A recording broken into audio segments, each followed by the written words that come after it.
Hey everyone, so I had an interview with a seller who built a travel website that actually grew during the pandemic, whereas as you could probably imagine, a lot of other travel websites and companies really suffered. And on average, the business makes a little over $20,000 per month in net profit and is listed on the Empire Flippers marketplace valued at over $500,000. So I wanted to know more about the seller and the business. So to start us off, I asked the seller about who he was and how he chose this niche, and this is what he said. Yeah, sure. So my background is in SEO and content marketing.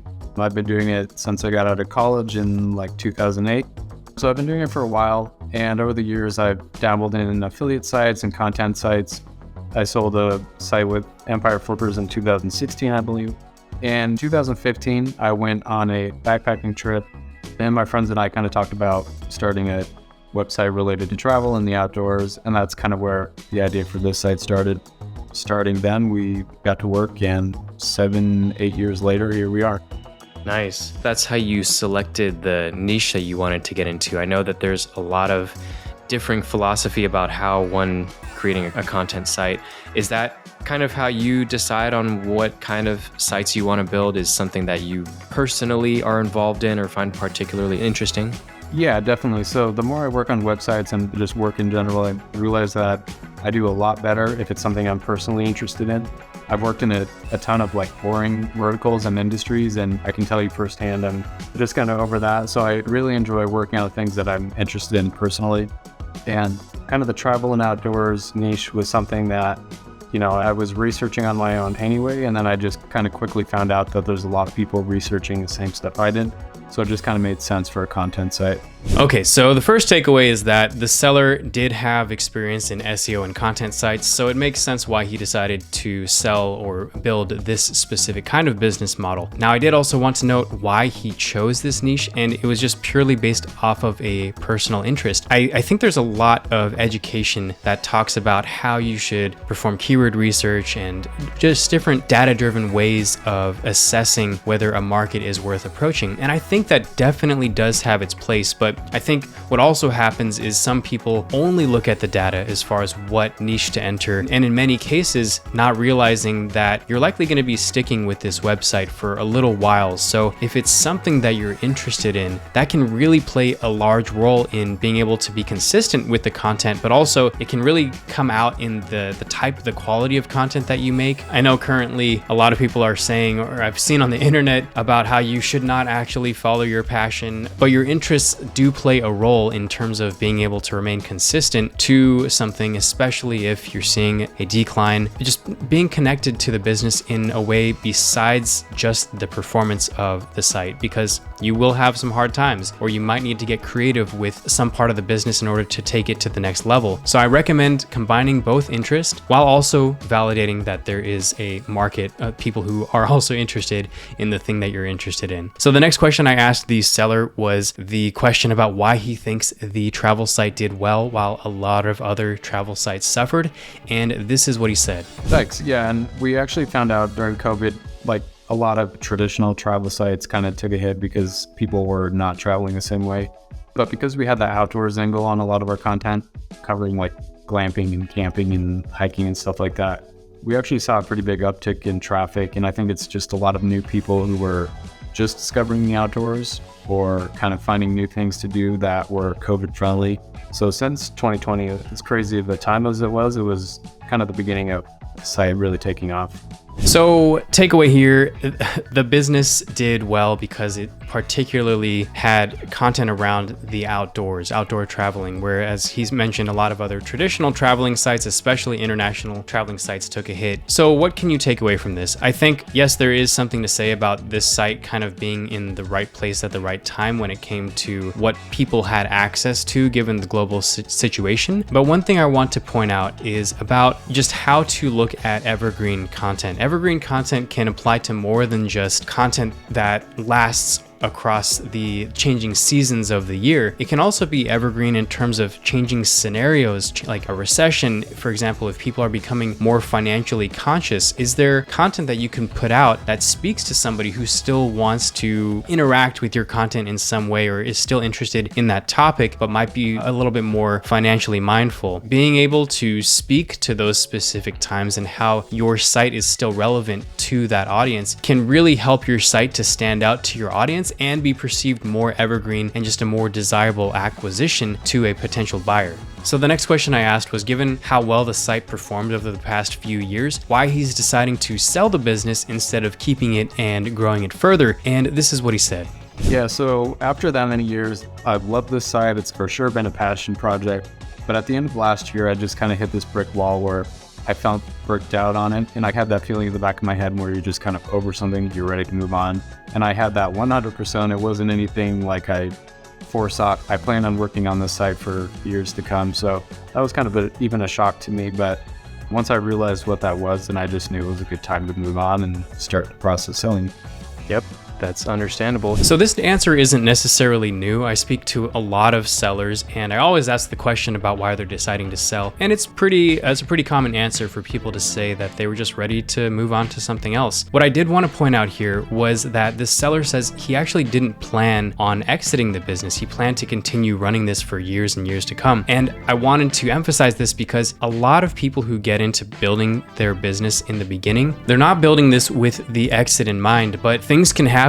You might decide to start a family. You might just be burnt out like this seller says he was. And at that point, if you don't want to continue operating the business, you have two options really. You can just close down the business and move on to the next chapter of your life. Or if you did it right, you could potentially have something that you can sell and that can actually serve the next chapter of your life, whether it's to raise a family and you want to buy a house, or you're ready to retire. These are potential options for you. And whether you do or do not want to actually sell your business, I think the path is still pretty much the same as far as how you build the business, because you're still building something that has potential to be sellable in the sense that it's an attractive potential acquisition to somebody else. You'll find that the more enjoyable your business is from an operational standpoint, the more potentially attractive that business could be for somebody who might want to buy that business. And we'll talk a little bit more about that in a few questions. But the next question I asked was what he thinks contributed to the success that he experienced in this business, outside, of course, of just the niche that he was in. What does he think that he did right? And this was how he answered that. So I would say the main thing we do well is just really focus on quality content. We don't try to cut corners, and I've done a ton of kind of like outreach and looking around at other websites to find travel writers that I thought were up to our content standards. So I look up travel content myself and I can tell when it's kind of like SEO filler and when it's actually good content from people that have been to these locations and done these travels. So we really put a strong emphasis on making sure the quality was there. And with that, like doing that for so many years, at this point, we don't really have to worry about algorithm updates. Of course, like anything could happen and, it's no site is completely protected. Yeah. Bulletproof. Yeah. But I think that we've done a really good job building like this foundation and kind of like the expertise, authority, all that stuff that Google is looking for, where at this point, there's just such a strong authority there that we've really built on that success in the early years. Okay, so the seller said that really there wasn't much magic to it. It was just the focus or the decision to prioritize high quality content. And that's important for a couple of reasons. One is he mentioned if a Google algorithm update occurs, he's less likely, and he actually said that he has not been negatively impacted by a Google algorithm update. So you are just more defensible, more protected should that occur in the future. But also, I would say this year especially, you're seeing with so many websites, YouTube channels, just with so much content being out there on the internet, the way to stand out now seems to be through just creating quality content. Whereas before it might have been more of a volume game, and that still has its place in terms of just finding your voice, identifying your audience, telling the algorithm what kind of content it is that you're putting out. So that still does have its place. But as far as standing out and really driving tens of thousands of visitors, the size that you would need to build a business that could bring in $20,000 per month month in net profit, that's likely going to require you to focus on producing high quality content. So the next question I asked was a little bit more about how the business is run. He mentioned he does have a team of writers, but I also wanted to know about what he actually does in the business, given that he does already have a team. And this is what he said. Can you describe the amount and the type of work that you do on this business for maintenance? Sure. So when we started the site, my partner and I, we were writing most of the content, and we quickly found out that, our expertise only went so far. So we kind of expanded that into a little network of freelance writers. And like I mentioned, I kind of reached out to other really good travel sites and basically did outreach to see which writers would be interested in writing for us as well. So at this point, we have anywhere from 5 to, I'd say, 10 writers who contribute monthly. So my job at this point has been to kind of maintain relationships with them, make sure the content calendar is up to date so that they can see what topics we'd like to cover each month. But other than that, we kind of keep it loose and we kind of keep it up to them to decide how much content they want and when they turn it in. And we have a system set up where they're posting directly into the website.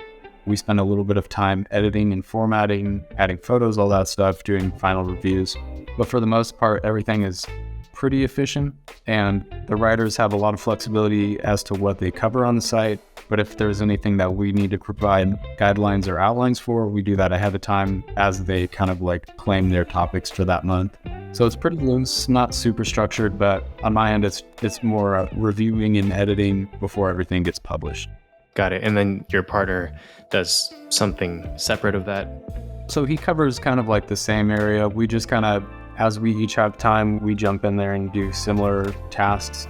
And it's probably worth mentioning that this is another reason we're interested in selling is that we both have limited time. We have kids and full-time jobs. So the amount of time that we've been able to put towards the site over time has gone down as our other responsibilities have gone up. So we both kind of jump in, see what needs to be done, and yeah, that's about it.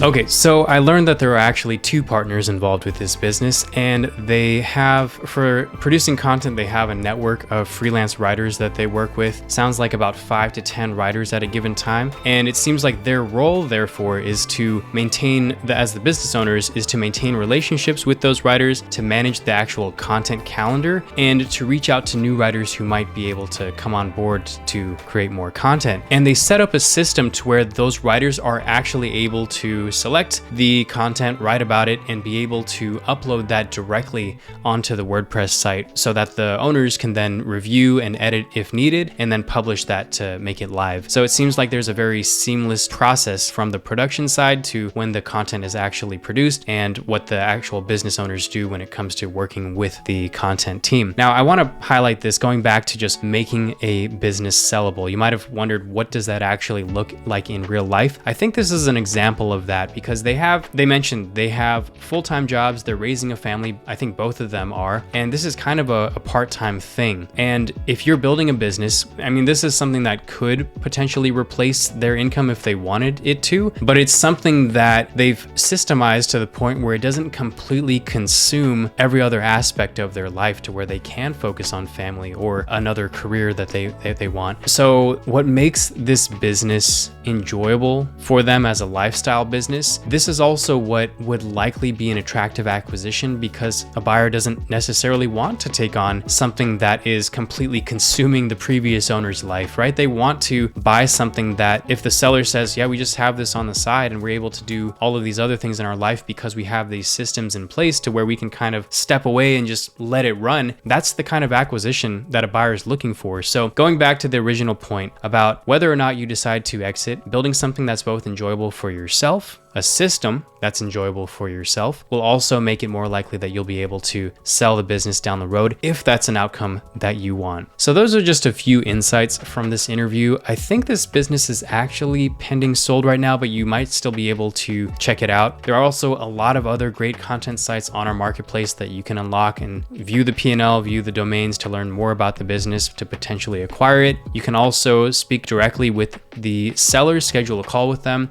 if you're interested in in buying a particular business. You can also speak with our team if you want to just speak about what you are looking for as far as owning an online business, whether a business is better for you to acquire as opposed to build from scratch. And those calls are all free to schedule with us. And if you're interested in a content site, but you're more interested in digital products, I actually analyzed this interview that my colleague Lauren had with the owner of a content site monetized through digital products, and she grew that to the point where she made even $160,000 in profit in just a single month. So definitely recommend you listening to that video here. So that's all for now. Thanks for watching. See you in the next one.